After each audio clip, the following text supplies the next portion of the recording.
આદિ, મધ્ય અને અવસાન. કથાનો આદિ ભાગ એટલે કે શરૂ થાય એ બતાવે, કથા મધ્યમાં પોગે એ બતાવે, પણ કથાનો કોઈ દી અંત આવતો નથી. ચાહે રામકથા હોય, ભાગવત કથા હોય, શિવ કથા હોય, અનંત છે, વિશાળ છે. કથાને સંતો અને મહાત્માઓ ગગનનું રૂપ પણ આપે છે. કથા એ આકાશ સમાન હોય છે. આકાશને ગુરુ તત્વ પણ કહે છે. સદગુરુનો કોઈ દી પાર ન પમાય, કથાનો કોઈ દી પાર ન પમાય, અને નભ એટલે આકાશનો કોઈ દી કોઈ પાર પામી શક્યું નથી.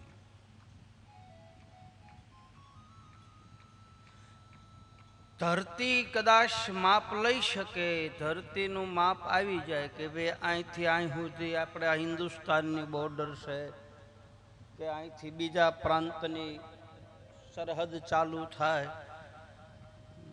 ભાવનગર જિલ્લાની હદ પૂરી થાય તો ત્યાંથી અમદાવાદના જિલ્લાની હદ શરૂ થાય, કદાચ એ હદ માપી શકે.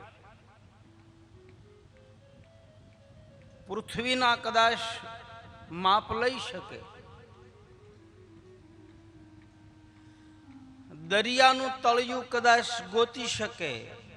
અસંભવ છે, કદાચ ગોતવાની કોશિશ કરે તો ગોતી શકે, પણ આકાશનું માપ હજી સુધી કોઈ લીધું નથી. એવી કોઈ ફૂટફટી નથી કે આ આટલું લાંબુ. હા, સંતોએ વાણીમાં બતાવ્યું છે. અહીંથી ચંદ્રમાં કેટલો દૂર છે એ કોઈ ફૂટફટીથી માપ્યું નથી. જો કે નાસા વાળા વિજ્ઞાન એ આમ પૃથ્વીથી કેટલા યોજન ચાંદો દૂર છે એ આપણા કાઠિયાવાડના આપણા સંતે એકે બતાવ્યું છે. પછી ફૂટપટ્ટી લઈને માપ્યું હોય તો એક વાત અલગ છે, પણ આજથી વર્ષો પહેલા પૂજ્ય નારાયણ સ્વામી એક ભજન, આ નારાયણ સ્વામી જ્યારે ભજન બોલતા ત્યારે એના શબ્દો છે. પૂજ્ય નારાયણ સ્વામી ભજનની શરૂઆત કરતા પહેલા આવા શબ્દો બોલ્યા હતા. ભાવનગરમાં ઈડભંજન મહાદેવના મંદિરની સામે આંબા ચોક, હા, અને ત્યાં કાનદાસ બાપુ દ્વારકા વાળા પરબના સાધુ અને નારાયણ સ્વામી બેયની જુગલ જોડીનો પ્રોગ્રામ હતો. એ વખતે મારી ફકીરી આમ ભગડતું રમતી હતી. એ વખતે હું આમ શરૂમાં ફકીરીમાં આવેલો અને નારાયણ સ્વામીએ આ વાત કરેલી કે અમેરિકા વાળા ચંદ્રમાં કેટલો પૃથ્વીથી દૂર છે એ ગોતે છે, પણ એક સંતે ભજનમાં કહી દીધું છે 2 લાખ યોજન દૂર હૈ ચંદ્રમાં, રેન પડે જબ રોવે ચકવી. ચકવી રેન પડે જબ રોવે ચકવી રેન પડે જબ રોવે. બહુ વિજોગની કથા છે. ચકવો અને ચકવી દિવસે હારે રહે, રાત્રિએ એના વિજોગ થાય છે. રાત્રિએ રડે છે. એક બાજુ ચકવો બેઠો હોય, એક બાજુ ચકવી. રેન પડે જબ રોવે ચકવી. ચંદ્ર અને ચકોરની વાત છે. 2 લાખ યોજન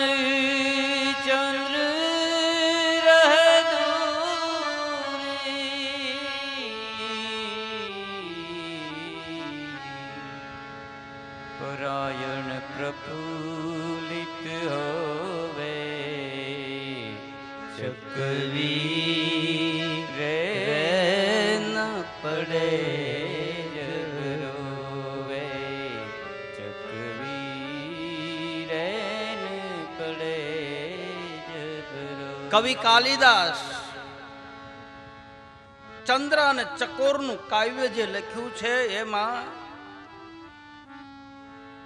કવિ કાલિદાસ કવિ છે એટલે ઈ પ્રશ્ન પૂછીએ કે એની રીતે પાછો જવાબ આપી શકે. કવિતા લખનાર કવિને બધી છૂટ હોય. ઈનો ઈ ભગવાનને પ્રશ્ન પૂછે અને ઈનો ઈ પાછો ભગવાન થકું જવાબ આપે છે. ચકોર નામનું પક્ષી જે છે એને ચંદ્રમાની હારે પ્રીત છે, ચાંદાની હારે પ્રીત છે. કાલે મેં ચંદ્રમાની વાત કરી હતી ને, એક વાત ભૂલાઈ ગઈ. પૂનમનો ચાંદો ઉગે તેથી ચંદ્ર ચકોર નામનું પક્ષી છે ઈ એના રૂપ, એના ગુણ, એના શીલ, એની શીતળતા જોઈ અને ચકોર નામના પક્ષીને એની હારે પ્રેમ થાય છે. નિસ્વાર્થ ભાવનો પ્રેમ,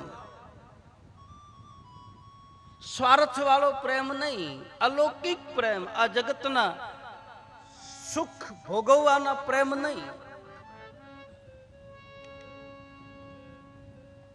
આજ મારે વોટ્સઅપમાં મેં અમારા ડ્રાઈવર પાસે છે ને એમાં મેં વાંચ્યું કે પ્રેમ કરવાથી ડર લાગતો હોય તો આ માર્ગ ઉપર ન હાલવું. પ્રેમ કરવામાં ડર લાગતો હોય તો આ માર્ગ ઉપર ન હાલવું. કારણ કે પ્રેમમાં જીદ હોય છે અને જીદમાં જીવય વયો જાય છે. પ્રેમમાં તો મરી પણ જવું પડે ને. પ્રેમમાં તો બલિદાન આપવું પડે.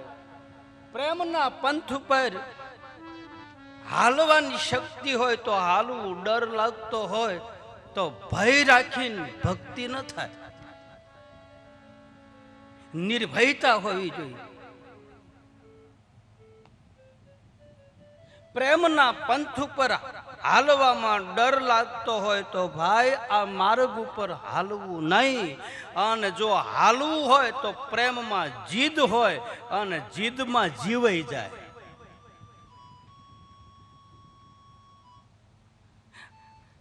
आप आए हो तो जिद मत करो, અને आए हो तो जाने की जिद न करो, અને जाने की जिद करना है तो बार बार क्यों आता है. आप आए हैं तो जाने की जिद मत करो, और जाने की जिद करना है तो बार बार क्यों आता है.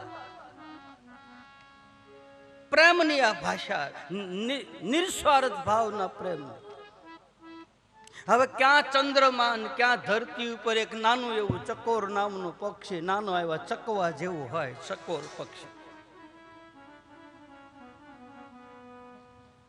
હવે કાલિદાસે એને પૂછ્યું કે ભાઈ તું ચંદ્રની હારે પ્રેમ કર્યો છે તો આ વસ્તુ તો તારા કુળમાં કોઈ એવું નથી થયું તને ત્યાં લઈ જાય. તે ખોટી આશા બાંધી. ચકોર નામનું પક્ષી કહે છે મારે ચંદ્રને મળવું છે. અને આમ ચંદ્રમાં ઉગે ને તો જેમ આમ ઉપર આવતો જાય એમ પોતાનું આમ નજર એની સામેથી હટાવતું નહીં અને ચંદ્રમાં આથમી જાય એટલે એ પાછું ઝાડ ઉપર માથું નાખીને પાછું બેહોશ થઈને પડી જાય. વળી બીજા દિવસે ચાંદો ઉગે ત્યાં વળી પાછું મોજમાં આવી જાય. આવી રીતે ચકોર અને ચંદ્રને પ્રીત છે.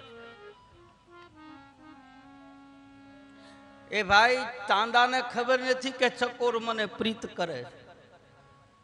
ઘણી વખત એવું હોય છે સામે વાળી વ્યક્તિને ખબર ન હોય ને આપણે પ્રેમ કરતા હોય છે અને ખબર પડે ત્યાં તો વિદાયની વેળા થઈ જાય. એ જ સત્ય પ્રેમ છે. પ્રેમ કોઈને કઈ નથી થતો કે હું તને પ્રેમ કરું છું. ના રે ના, રામ રામ કરો. પ્રેમ તો એની મેળાએ થાય. કૃષ્ણને મીરાએ એની મેળાએ ભાવ પ્રગટ થયો. ડાલીબાઈ ને રામદેવજી મહારાજ પ્રત્યે ડાલી આખા જીવન ચરિત્રમાં એમ નથી લખ્યું કે હે રામદેવ હું તને પ્રેમ કરું છું, નહીં. હું તને ચાહું છું એવું નથી લખ્યું ક્યાંય.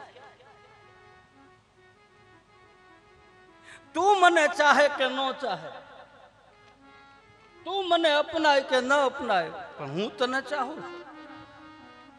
તું ચરણમાં રાખ કે ન રાખ એ તારી મરજી, મુબારક તને, પણ હું તો તારા દ્વાર ઉપર ઊભો છું. તેરે દ્વાર ખડા ભગવાન ભગત ઘર દે રે જોડી ગત કર દે રે જોડી. તેરે દ્વાર ખડા ભગવાન ભગત કર દે રે જોડી ભગત ધર દે રે જોડી. तेरा होगा बड़ा एहसान कि जुग जुग तेरी रहेगी शान भगत घर दे रे जोड़ी भगत घर दे रे जोड़ी. तेरे द्वार खड़ा भगवान भगत घर दे रे जोड़ी भगत भर दे रे जोड़ी. ક્યાં ચાંદો ને ક્યાં આમ આમ તારું ગજુ નથી. પછી કવિ કાલિદાસ ને ચકોર નામનું પક્ષી જવાબ આપે છે. ચકોરી કાવ્ય લખ્યું છે કવિ કાલિદાસે, એમાં આ બધું વર્ણન છે. ચકોર પક્ષીને પૂછ્યું કે તું ચાંદાને કેમ મળીશ, તારી પાસે એટલી ગતિ નથી, તારે ઉડવાની એટલી બધી ક્ષમતા નથી, 2 લાખ યોજન દૂર છે ચાંદો. હવે 1 યોજન 400 ગાઉનું થાય, એવા 2 લાખ યોજન ગણો. ચાંદો ધરતીથી કેટલા કિલોમીટર આઘો છે એ તમે હિસાબ કરો. 1 યોજન 400 ગાઉનું થાય. હવે 2 લાખ યોજન ચંદ્રમાં દૂર છે. હવે તું ચકોર પક્ષી ન્યા કેમ પોગીશ, તારે ચકોર નામના પક્ષીએ જવાબ આપ્યો છે કે હે કવિ, હે કાલિદાસ, હું ચાંદાને કેમ મળું, તને રસ્તો બતાવું. બોલે હા, તો એક મારું કામ કરીશ, મારા પ્રેમ મદદ કરીશ. બોલે હા. હું જ્યારે મરી જાઉં ને, મારું શરીર પડી જાય, તો મારા શરીરને લઈ અને કોઈ શમશાનની માલપા મારા શરીરને અગ્નિ સંસ્કાર કરજે. અને મારી એટલી કે 1 મુઠ્ઠી રાખ થાય ને, એ રાખનો ઢગલો નોખો મૂકજે. બોલે એ રાખના ઢગલાને ચાંદાને હું લેવા દેવા. બોલે વાત પૂરી સાંભળ. ચકોર પક્ષી કહે, મેં સાંભળ્યું છે કે ભગવાન શંકર દરરોજ સવારમાં શમશાનની તાજી ભસ્મ પોતાના શરીર ઉપર લગાડે છે, અને ભગવાન શિવ ઉદાસીન વ્રત ધારણ કરે છે. એટલે ઉદાસીન સંપ્રદાયની માલપા નિયમ છે કે ભભૂતિ લઈ અને છેલ્લે પોતાના માથાની જટા ઉપર ભસ્મ લગાડે છે. અને એમાં ભગવાન શંકર ઈ શમશાનમાં આવશે, મારી રાખનો ઢગલો પડ્યો છે, અને એમાંથી ભભૂતિ લઈ અને માથા ઉપર નાખશે, તો માથામાં રહેલા ચંદ્રમાને હું મળી જાય. હું સદેહે નહીં મળું, પણ મારી રાખ પણ એને મળી જાય. આજે નિખાલસ ભાવની પ્રીત, મારે તને જોવો છે ને તારે દેખાવું નથી. આજ કરી લેજે ફેંસલો, કાં હું નથી કે કાં તું નથી, મારી રાખ પણ તને મળે. મારો કહેવાનો ભાવાર્થ કે ગગન છે ને એનો કોઈ પાર નથી. ગગન એ ધર્મ છે. આપણા ધર્મને આકાશનું પ્રતીક આપ્યું છે કે ધર્મ આકાશ જેવો હોય, શાસ્ત્રો વિશાળ હોય, સજ્જન પુરુષના પેટ ગગન જેવા હોય, દરિયા જેવા હોય, આકાશ જેવા હોય, એનો કોઈ પાર ન પામી શકે. એમાં શાસ્ત્રો આ કથા પરમાત્માના ચરિત્રનો આદિ બતાવે, મધ્ય ભાગ બતાવે, અંત નથી બતાવતો. કારણ કે કથાનો કોઈ દી અંત હોતો નથી. 9 દિવસ નહીં પણ 9 ભવ વયા જાય ને તોય ભગવાનની કથા પૂરી થાય નહીં. હરિ અનંત છે, હરિ કથા અનંતા છે. અમુક માણસના પેટ નથી આવતા તો આનું પેટ ક્યાંથી આવે કયો જો? અમુક માણસના તળિયું નથી આવતું. 24 કલાક હારે રહેતા હોય ને તો એકાબીજાના પેટમાં શું છે ખબર ન પડવા દે. નથી કહેતા અમને આનું પેટ હાથ નથી આવતું. આ કઈ જાતનો માણસ, આનું પેટ નથી હાથ આવતું. હવે પછા 60 કે 100 વર્ષ રહેવા વાળાનું એક આ માટીના પૂતળાનું પેટ હાથ ન આવતું હોય તો આ તો અખંડ બ્રહ્માંડનો નાયક છે, એનું પેટ ક્યાંથી હાથ આવે? કોણ ગોતીએ કે આને? 7 સમુદ્રની સાય કરું, વંદરાયને વાઢીને કલમ કરું, આ ધરતીનો કાગળ કરું તોય હરિગુણ લખ્યા ન જાય. અસિત ગિરિશમ કજ્જલમ સિંધુ પાત્રે સુરતરુ વર્ષાખા લેખિની પત્ર મુરવી લિખિત યદિ ગ્રહત્વા શારદા સર્વકાલમ તદપિ તવ ગુણાનામ પારન આમે શંભુ. મારો કહેવાનો ભાવાર્થ કે કથા ધીરે ધીરે મધ્ય ભાગમાં પગે છે. આપણે એક એક પગથિયું ચડતા જાય છે. બાબા રામદેવજી મહારાજની નરલીલા જે છે એમાં અનેક પ્રસંગો એવા આવે છે. સરસ મજાની દિવ્ય કથા, લાખા વણજારાની કથા અહીંથી શરૂઆત થાય. એક કર્મની કથા છે.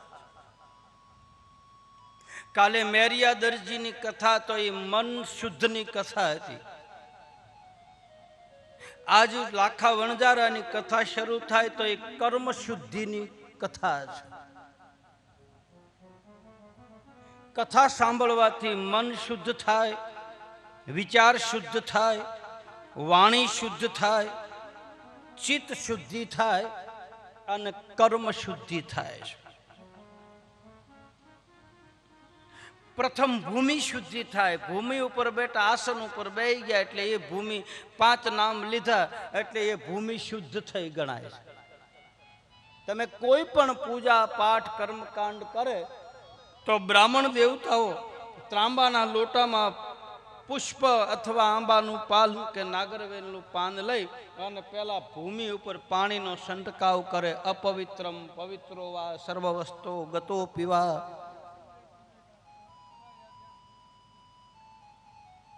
અને એના ઉપર પછી આસન નાખે એટલે ભૂમિ શુદ્ધ થાય. ભૂમિ શુદ્ધ કર્યા પછી 10 પ્રકારના સ્નાનની વિધિ આવે છે, જેને દશાંશ સ્નાન કહે છે. ભસ્મનું સ્નાન કરાવે, ગૌમૂત્રથી સ્નાન કરાવે, ગાયના ગોબરથી સ્નાન કરાવે, ગંગા જળથી સ્નાન કરાવે, શુદ્ધ જળથી સ્નાન કરાવે, પંચામૃતથી સ્નાન કરાવે. જ્યારે કોઈ પણ પવિત્ર કાર્ય કરવા બેહે તો એને 10 પ્રકારના સ્નાન કરાવે છે. એને કહે છે દેહ શુદ્ધિ. ભૂમિ શુદ્ધ થાય પછી દેહ શુદ્ધ થાય અને દેહ શુદ્ધ થયા પછી જ મન શુદ્ધ થાય. ભૂમિ અશુદ્ધ હોય, દેહ અશુદ્ધ હોય તો વિચારો માલપાથી મનના વિચારો પણ અશુદ્ધ આવે. ભૂમિ શુદ્ધ, તન શુદ્ધ અને પછી મન શુદ્ધ. અને મન શુદ્ધ થાય ને પછી ઓટોમેટિક વિચારે શુદ્ધ થવા માંડે, પછી સારા વિચારોનું સર્જન થવા માંડે. એવા આપણા ભાવનગરના કવિ નાજીર એક ગઝલની માલપા લખે છે. મને એવા વિચાર દેજો એ પરવર દિગાર દિલમાં. એવા વિચાર દેજો પરવર દિગાર દિલમાં. એવા વિચાર દેજો એ ઈશ્વર દયાળુ દિલમાં.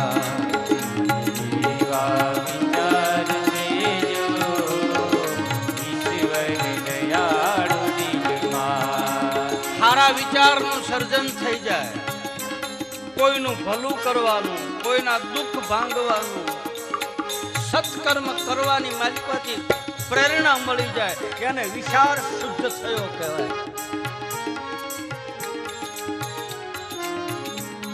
વિચારો તો ઘણાને આવે, પણ વિચારને અમલ મૂકી અને કાર્યનો પ્રારંભ કરે તો જ ઈ વિચાર શુદ્ધ થાય. બેઠા બેઠો તો ઘણા આપણે ચેકસલ્લી જેમ આપણે વિચારો કર્યા કરી,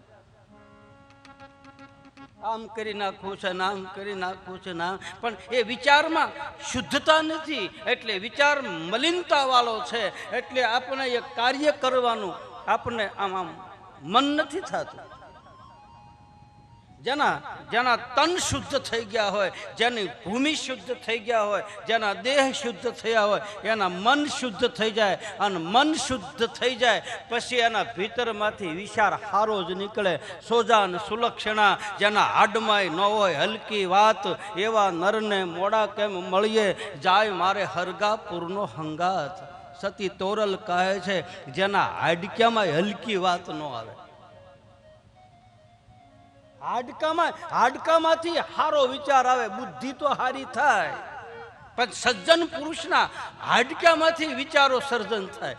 આ સાધુ સંતોની સમાધિ બનાવે એ તો એમાં છે હું ખાલી ખોખા જ છે ને, એને પગે લાગવા જઈને આપણા હારા વિચાર પ્રગટ થાય તો એ હાડકામાં હલકી વાત નથી. એટલે આ સમાધિ આ દેહને આપી દીધી તો ફૂલ સમાધિ આપે.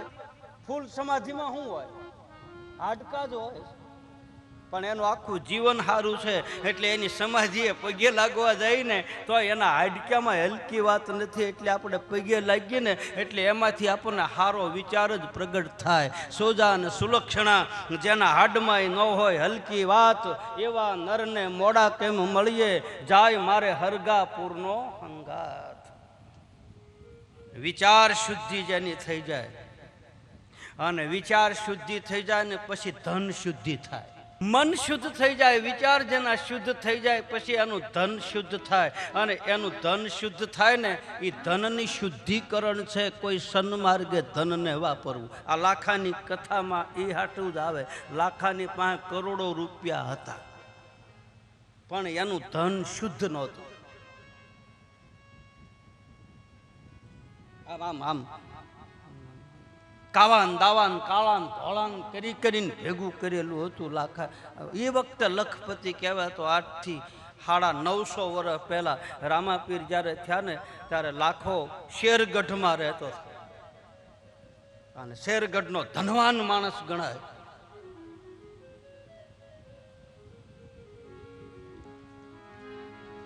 લાખાની પાસે ધન બહુ હતું, અતિ ધન. પણ એક દુર્ગુણ હતો મારી પાસે, લોભ પ્રકૃતિ વધારે હતી. કોઈને આપવાની વાત કરે ત્યાં મારી પાસે આમ કંઈક થવા માંડે. હવે એમાં એક દિવસ દુષ્કાળ જેવી પરિસ્થિતિ થઈ અને નાના રાજા સાંભરસેન હતા. એણે સદગુરુ ગોરખનાથ બાબાને કહ્યું છે કે બાબા આપણા ભંડારમાં અનાજ બધું ખૂટવા માંડ્યું છે, દુષ્કાળ છે, જગતના જીવ દુઃખી થાય છે. ગોરખનાથ બાબાએ લાખાને બોલાવીને કીધું છે કે ભાઈ તારી પાસે ધન છે, એટલી બધી સંપત્તિ છે, ગરીબ માણસો દુઃખી થાય છે, તો એને થોડું ઘણું તું કાંઈક આપ. લાખો ના પાડે, ખૂબ સમજાયો. સમજણ એવા વ્યક્તિને દેવાય કે લાગે એને, બાકી વારે વારે કાંઈ જ્ઞાન દેવાય નહીં. શિખામણ દેવાય જરૂર, 1 વખત દેવાય, 2 વખત દેવાય, 3 વખત દેવાય. 3 વખત દો પૂરું થઈ જાય. 1 2 ને 3. મૂર્ખ માણસને જ્ઞાન નકામું, આંધળાને અરીસો નકામો, બેરાને કથા નકામી, મૂંગાને હવાદ નકામો. મૂંગા માણસની પાસે ગોળનો ગાંગડો મૂકો તો એને ખવડાવો તો ગળ્યો છે એમ તો કાંઈ બોલવાનું નથી, હું કરે. મૂંગાને હવાદ નકામો, બેરાને કથા નકામી, આંધળાની પાસે અરીસો મૂકો તો એના માટે નકામું. અમુક માણસને અમુક વસ્તુ નકામી છે. મૂર્ખની પાસે જ્ઞાન નકામું. સમજણ દેવાવાળા અને શિખામણ દેવાવાળા દેતા હોય તો આપણું ભલું થાય એટલે કહેતા હોય તો આપણે જો શિખામણ માની લે તો વાંધો નહીં. રાવણને ઓછો સમજાવ્યો મંદોદરીએ. દુર્યોધનને ભગવાન કૃષ્ણ સ્વયં સમજાવવા ગયા, માન્યો. શું પરિણામ આવ્યું? સંત ભલે સમજાવે એને ચારે વેદ સુણાવે, મૂર્ખને બોધ નો લાગે એને સાધુ ભલે સમજાવે. ભગત બાપુ કવિ કાગ દુલા બાપા લખે, સંત ભલે સમજાવે એને ચારે વેદ સુણાવે, મૂર્ખને બોધ નો લાગે એને સાધુ ભલે સમજાવે. કર્મના આંકડા અવળા થઈ ગયા હોય ને એને કોઈ દી ઉપદેશ લાગુ ન પડે.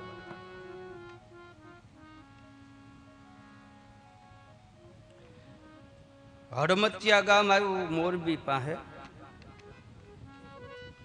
ન્યાય પાલણ પીર થયા અને પાલણ પીરે એક ભજન લખ્યું છે, મેઘવાળ સાધુ.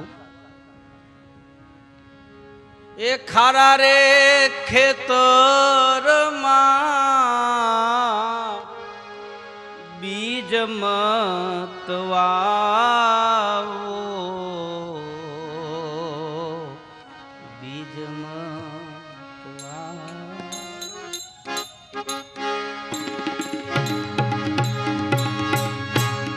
ખારા રે ખેતરમાં બીજ મત વાવો, બીજ મત વાવો. રામવણ રે જ્યોતરિયા ગાડા મત આકો, રામવણ રે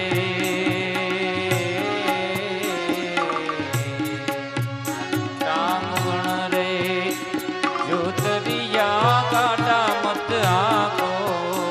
ઓ ધીરે સાયર જળ ભરિયો, ઓ દી કે રૂખડા રામને મનાવો, ગરવા દેવને મનાવો.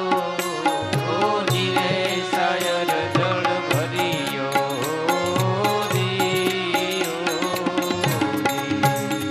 કે રૂખડા રામને મનાવો, કરવા દેવને મનાવો. ઓ ધીરે સાયર જળ ભરિયો, ઓ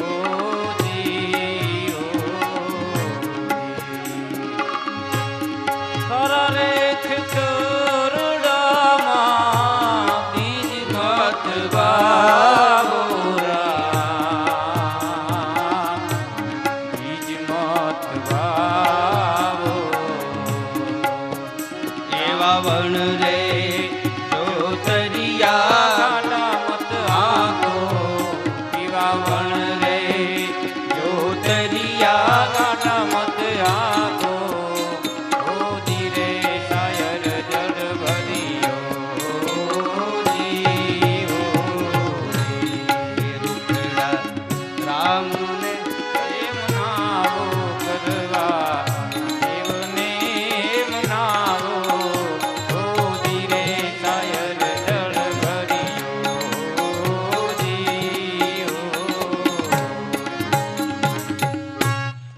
અમુક માણસ ને અમુક વસ્તુ નકામી છે. જ્ઞાન ઘટે કોઈ મૂઢ કી સંગત, ધ્યાન ઘટે બિન ધીરજ લાવે.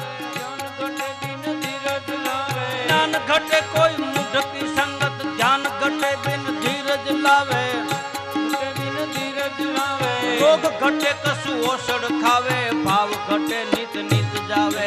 ભાવ ઘટે નિત નિત જાવે.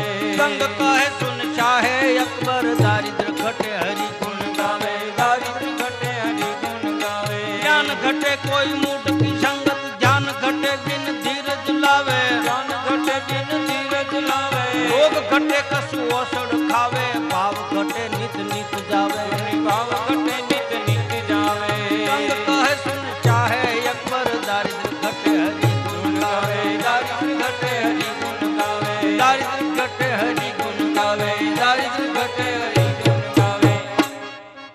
મોરબની થનગાટ કરે, મોરબની ગાટ કરે, મોરબની તન ગાટ કરે, મોરબની તન ગાટ કરે. મોરબની થનગાટ કરે.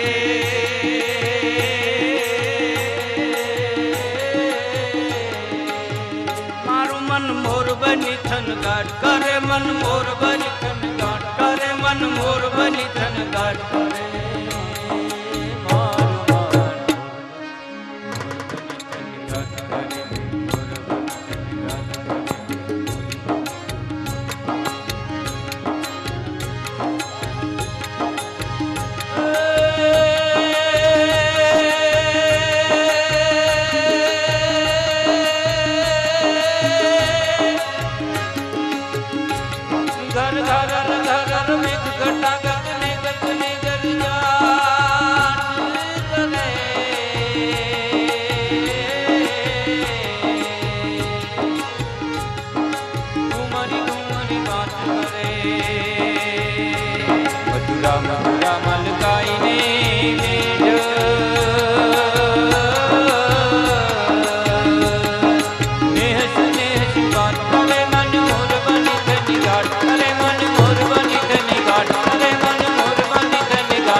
આપણી હાવ લોકવાણીમાં ગીરમાં ગોવિંદ ભગત થયા. એ ગોવિંદ ભગત આમ વેદનો સાર આપ્યો. ભોજા બાપાએ આમ ગીતાજીના 18 અધ્યાયના સાર આપ્યા છે. જગતને સાપકા માર્યા. નરસિંહ મહેતાએ વેદાંતની ભાષા મૂકી. ગંગા સતી પાનબાએ ઉપનિષદોની વાણી માલપા ઉતારી દીધી. હરજી પાઠીએ રામદેવજી મહારાજના ભજનો ગાયા. એમાં ચારે વેદનો નિચોડ મૂક્યો. ગંગા સતી પાનબાઈ, સતી તોરલ, રૂપાદે, માલદે, પાટના ભજન આ બધા આમ આમ ગણો ને તો આમ સીધા વેદમાંથી ઉતર્યા હોય એવું લાગે. જીણી નજરે દરેક સંતની વાણી, દરેક સાધુના ભજનો જે છે, દેશી વાણી, મૂળ વાણી, એ બધી લોકવાણીમાં રચયિતા થઈ. એને ખબર હતી કે આગળ જતા આ વાણી લોકવાણી જ અસર કરશે. એટલે એને તુલસીદાસજી મહારાજે રામચરિત માનસની કથા લોકવાણીમાં લખી. આ હરજી ભાટીએ એકદમ લોકવાણીમાં રામદેવ કથા લખી. ભગવાન વેદવ્યાસજીએ એકદમ લોકવાણીમાં ભગવાન કૃષ્ણને આમ વૈકુંઠમાંથી ઉતાર્યો. સિદ્ધિ અસર કરે ભજન દ્વારા, વાણી દ્વારા, દ્રષ્ટાંત દ્વારા, સાખી દ્વારા. હવે ગોવિંદ ભગત થયા ને એને લખ્યું છે કે કોલસા ને તમે ભેગા કરો અને તાંબાના ત્રાસમાં ઢગલો કરો અને આવા વિદ્વાન બ્રાહ્મણોને બોલાવીને એના ઉપર આમ પંચામૃત, દૂધ, દહીં, ઘી ને મધ ને હાકર ને બધું દૂધથી કોલસાને નવરાવો. આખો દી એના ઉપર દૂધ રેડો તો એ કાળા છે એ ધોળા થાય. કેમ લાગે હે ભાઈ? હે થાય? એનું પ્રમાણ જો ગોવિંદ ભગતે લખ્યું છે. દૂધ સાકર થી ધોયા એ કોયલા રે કોઈ દી ઉજળા નો થાય. ઓહો હેલું રે પડે હામટી એ તો જવાસો સુકાય રે એના શુક્ર અમુક માણસના ઓરતા ન કરાય, બોલ્યા કરે, બોલવા દે. હવે એના ઓરતા કરવા જાય તો આપણું બધું ભૂલાઈ જાય.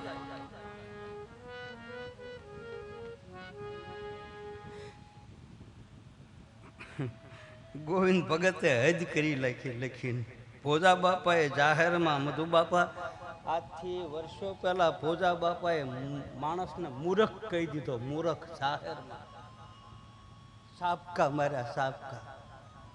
કેટલી એની એની એની એની એમ હિંમત હશે, કેટલું એનું ભજન બળ હશે કે જગતમાં જાહેર કરી દીધું કે મૂર્ખે નાર કુંભાર જા આણી, આ તારું ઘર કર્યું ધૂળ ધાણી.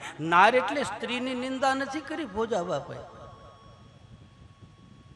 દુર્બુદ્ધિ રૂપી નાર તે તારા ઘરમાં બેહારી અને તારા ઘરને ધૂળ ધાણી કર્યું. આ સ્ત્રીની વાત નથી કરી. કોઈ શાસ્ત્રમાં સ્ત્રીની નિંદા નથી આપી. મૂર્ખે નાર કુંભારજા આરી તારું ઘર કર્યું ધૂળ ધાણ. હવે જાહેરમાં મૂર્ખ કેવો આજથી વર્ષો પહેલા એમાં ગોવિંદ ભગતે આમ જાહેરમાં કહી દીધું, બિલાડી હોય બિલાડી, આ ભજનની બીજી કડી. હવે બિલાડી તમારા ઘરે જ રહેતી હોય ને તમે જ પાળેલી હોય, તમે જ પઢાવેલી હોય ને તમે આમ દૂધ પાવ તારે દૂધ પીવે, દહીં દૂધ ઘી બધું પડ્યું હોય, એમાં એઠું કરે નહીં, મોઢું નાખે નહીં. સાંજ સવાર તમે એનામાં દીકરા જેમ હાંસવતા હોય, એને સુગંધી હાબુથી નવરાવતા હો, શેમ્પૂથી એના દાંત્યથી એના વાળ ઓળતા હો, બિલાડીને મશ આનતા હો, બધું શણગાર કરતા હો, પાળેલી મીંદડી હોય, અને તમે સવારમાં કે સાંજે એને દૂધ પાવાની તૈયારી કરો ને દૂધનો વાટક્યો ભર્યો ને દૂધ પીવાની તૈયારી કરે ને ઉંદરડો નીકળે તો તો શું થાય? એ દૂધ પીવે કે ઉંદરડો પકડે? શું પકડે? તમારું કેવું શું છે? કઢિયેલું દૂધ હોય, માલપા કાજુ બદામ નાખ્યા હોય, તમારી પાળેલી બિલાડી હોય અને તમે દૂધ પાવા એને તૈયાર કરીને વાટક્યામાં લઈને દૂધ પાવાની તૈયારી કરો ને ઉંદરડો નીકળે તો દૂધ પીવે કે ઉંદર પકડે? ઉંદર જ પકડે. શું કામ? એનો દૂધ પીવાનો સ્વભાવ નથી, એના ઉંદરડા પકડવાનો સ્વભાવ છે. એમ ઘરે દૂધના વાટક્યા ને બધું હોય ને તો અમુક સ્વભાવથી દુઃખી થતા હોય, એમાં કાંઈ કોઈ નડે નહીં, એમાં પછી દાણા ન જોવરાવાય કે અમને હું નડે. એટલે સ્વભાવ સુધારી નાખને બાપ તારો. આમદામ ને ઠામ ભર્યું હોય તોય દેકારા થતા હોય, કારણ કે એના સ્વભાવ ઉંદરડા પકડવાના. કઢિયેલા દૂધના કટોરા ભર્યા તોય ઉંદર પકડે. અમુક વ્યક્તિ એના સ્વભાવથી દુઃખી થતો હોય, સ્વભાવ સુધરી જાય. જે છે ઈ જ છે ને આપણી પ્રકૃતિ, પણ નથી સુધરતી. કોકને જ સુધરે, બાકી તો કહાવત છે કે પ્રાણ અને પ્રકૃતિ હારવાર જાય. આ કથા કીર્તન સત્સંગ છે ને એ મારીને તમારી પ્રકૃતિને ફેરવી નાખે. મારી સિદ્ધરાજ કરતો આવતો હોય તો હરિકથામાં બેહી જાય એટલે એનો ક્રોધ શાંત થઈ જાય. અમારે સતી રૂપાદે અને રાહોલ માલાએ તલવાર તાણી. બે રાણી હતી રાહોલ માલા, ચંદ્રાવલી અને રૂપાદે. રૂપાદેને જેલમાં પૂર્યા કે અલખના અંજવાળે પાટે તારે નથી જવાનું, ખબરદાર જો બહાર નીકળા તલવાર્યું તાણી.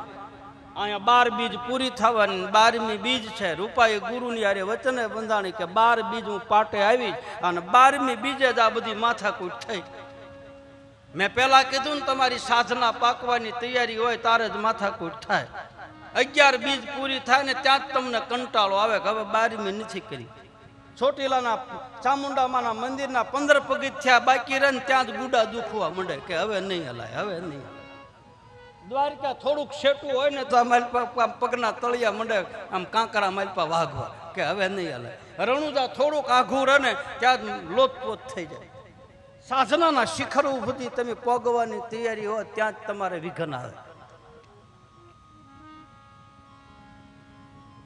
રૂપાદેને કીધું કે નથી જવાનું, ખબરદાર જો બહાર નીકળ્યા. રૂપાએ ગુરુને યાદ કર્યો, રામદેવજી મહારાજને યાદ કર્યા. બાપ મારી 12 બીજ મેં મારા ગુરુને અને અલખના અંજવાળે જવાનું વચને બંધાણી. નહીં જાવ તો મારા ગુરુને મારા ઉપરથી ભરોઠો ઉઠી જાય. ગુરુ નિષ્ઠા જોજો, ગુરુ પ્રત્યે ભાવ, સદગુરુ પ્રત્યે પ્રેમ. ભજનની હારે પ્રેમ છે, ગુરુના દેહની હારે પ્રેમ નથી. ગુરુએ આપેલા શબ્દની હારે પ્રેમ છે, ગુરુના રૂપની હારે નથી. ગુરુના સ્વસ્વરૂપની હારે લેવા દેવા હોય છે આપણે.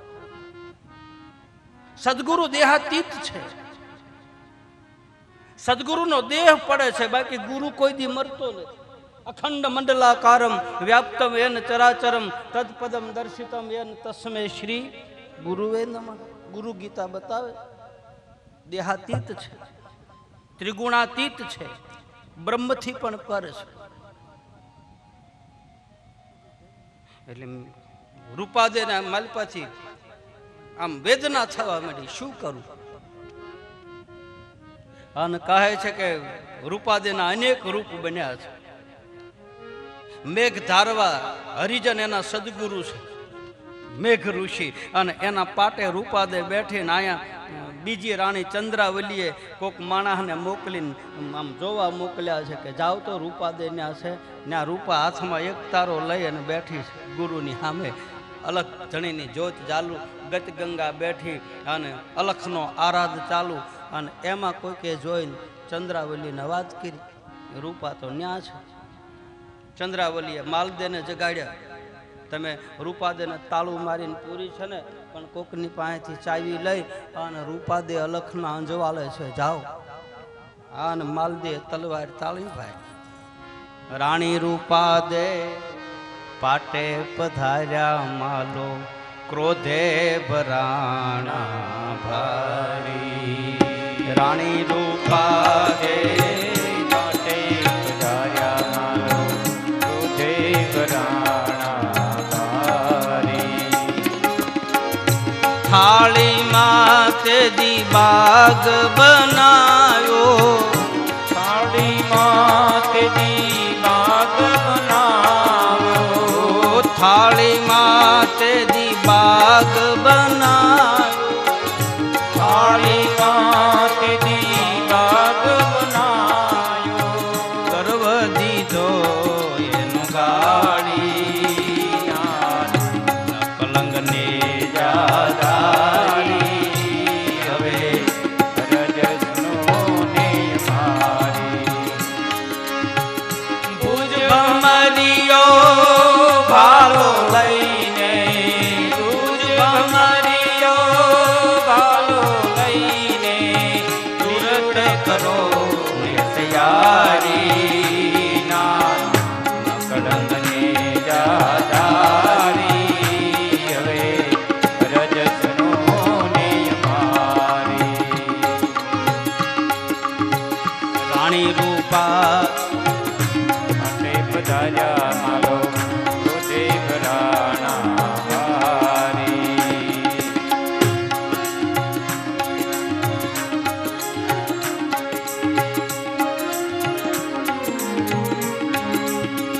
રાણી રૂપા દે પાટે પધાર્યા માલો, ક્રોધે ભરાણા ભારી. રાણી રૂપાદે પાટે પધાર્યા માલો, ક્રોધે ભરાણા ભારી.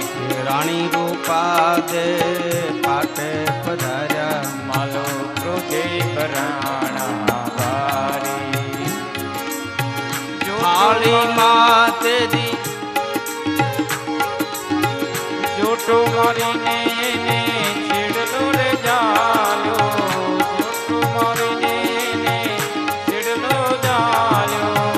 ખુશ્બુ વાળા ત્યાં તો ફૂલો ખર્યા, મળ્યા છે ભાઈ એને મળ્યા. હરિજનોના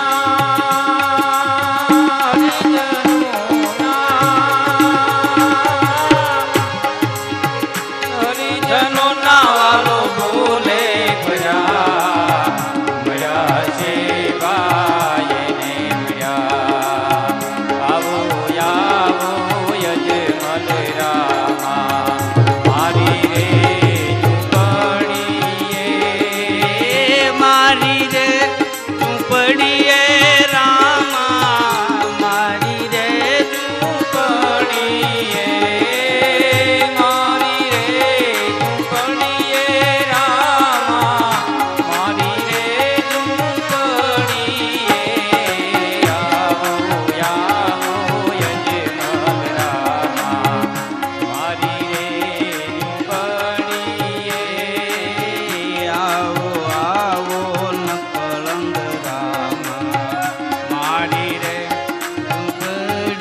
ચંદ્રાવલીએ એના હાંધા કર્યા રાણી રૂપા દે કાંઠે જાતા ચંદ્રાવળીએ નાદા કર્યા રાણી રૂપા દે પાટે જાતા ચંદ્રાવલીએ એના હાંધા કર્યા રાણી રૂપા દે કાંઠે જાતા ચંદ્રાવળીએ નાદા કર્યા જોટો મારીને પછી છેડલો રે જાલ્યો જોટો મારીને પછી છેડલો રે જાલ્યો જોટો મારીને પછી છેડલો રે જાલ્યો જોટો મારીને એને છેડલો રે જાલ્યો ખુશ્બુ વાળા ત્યાં તો ફૂલો ખર્યા મળ્યા હશે ભાઈ એને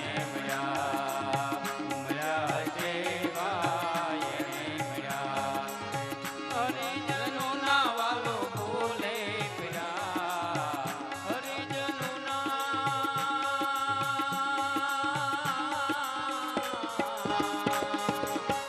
હરિજનોના વાલો બોલે ફર્યા મળ્યા હશે ભાઈ એને મળ્યા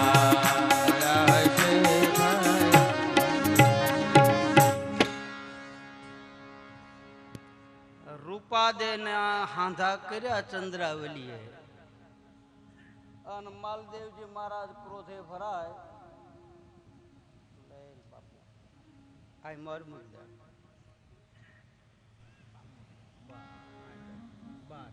ખમા તને વાહ વાહ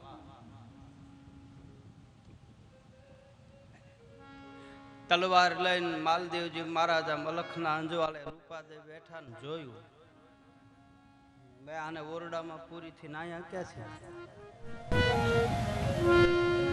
તલવાર લીધી હાથમાં આમ આમ મંડપની માલપા માલદેવજી જય નો એ ગયો